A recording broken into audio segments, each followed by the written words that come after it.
Apple has released iOS 26.5.2 and today I am installing it on my iPhone 13.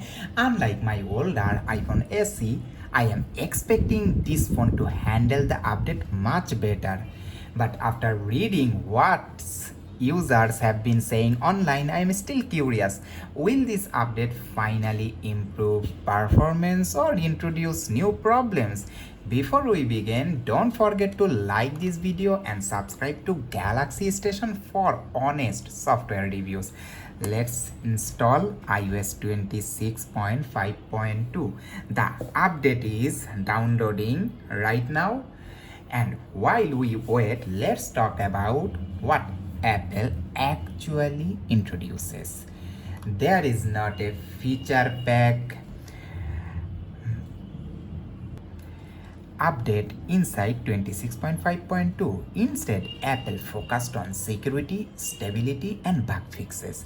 According to Apple, iOS 26.5.2 fixes 25 security vulnerabilities, making the iPhone better protected against newly discovered threats.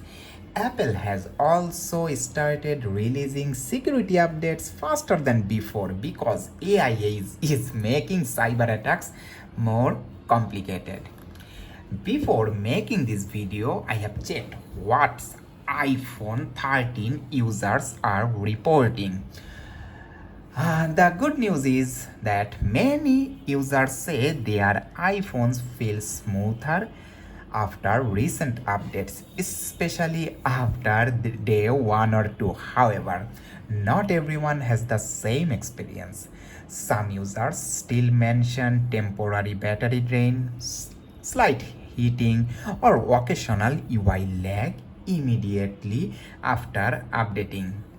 Fortunately, many of these reports suggest that performance improves once iOS finishes background optimization and indexing.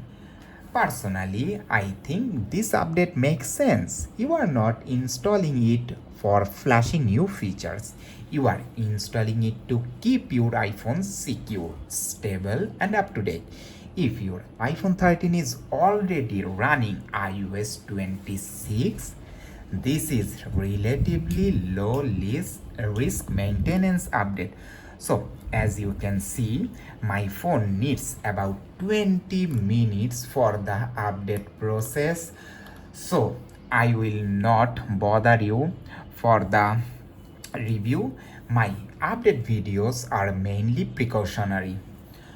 Overall, as I learned from the internet, iOS 26.5.2 looks like an important maintenance update.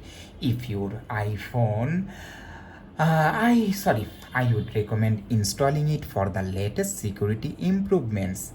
I will continue using it as my daily device, and if I notice any battery issues, heating, or performance degradation, I will cover everything in my review.